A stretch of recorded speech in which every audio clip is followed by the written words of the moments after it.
Hello everyone and welcome back to my YouTube channel. Today I'm going to talk about some ways that people normally do in order to practice speaking English. So I know that English requires a lot of effort and determination in order to maintain such a good level of English. So normally people would ask me questions about how to improve the English level, but this question is too general, so I decided to break this question into 4 videos. So each video, I will go in depth about each skill that you might need to conquer in order to improve your English and make progress overall. Well, you might already know this, but just name all of that. It is listening, reading, writing, and speaking. So today in this video, I'm going to talk about listening. So I think that listening is, in my opinion, the easiest skill that you can improve on and you can work on in order to make progress. And here are some of my tips in order to improve your listening in no time. The very first tip is to always put 100% effort into listening. So what I meant here is that you should spend all your day listening to English or listening to IELTS examination, something like that. It's just too overwhelmed, and nobody could ever spend the whole day listening to the IELTS listening and just automatically improve. Well, you need to love the material that you are listening in. For example, if you love or if you're into fashion, you can listen to videos in English about fashion, about designers. Or for example, I really love about self-improvement or studying tips. I normally watch a lot of videos and YouTubers talking about productivity and self-improvement, such as Study T or Ali Abdal. And those YouTubers are specifically make the video in English, so it's kind of convenient for me to absorb new knowledge and learn and practice my English listening skill at the same time.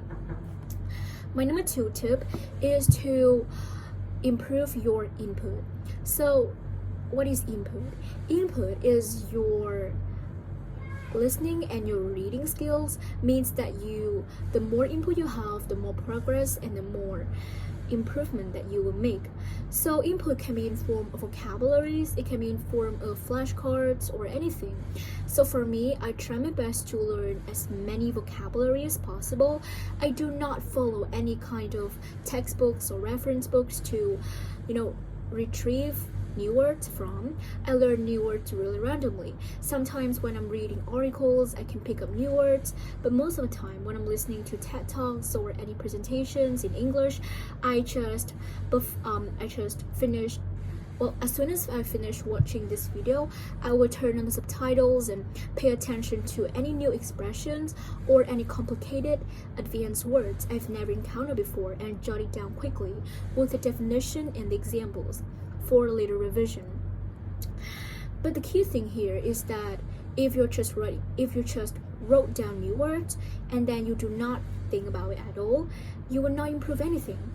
The key thing is you need to start applying these new words into your active skills, meaning your writing and speaking, which I will go more in depth about the next videos for today's. For today's, you just need to acquire as new words as possible, because the more vocabulary you have, the more chances you can express your ideas more precisely to native speakers or to any audience.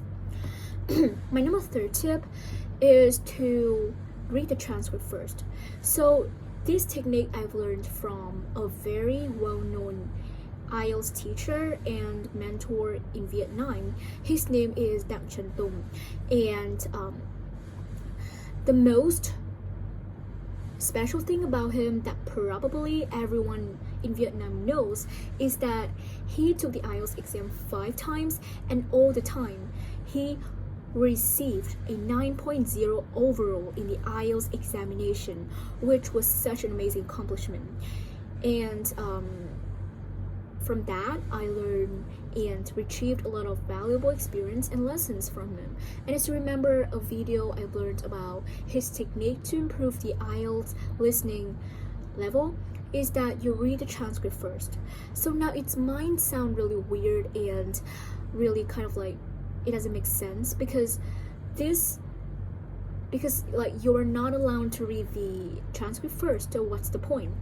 Well, the key thing here is that you need to attach the words to its spelling, to its pronunciation, to its dictation. So if you read the transcript first and then you look up all the new words you encounter and then you're listening, this will be a huge advantage, because now you just need to pay attention to the main point of the listening, but you do not need to work any extra effort for answering questions anymore, because while you are reading transcript, you probably have remembered and memorized all the answers.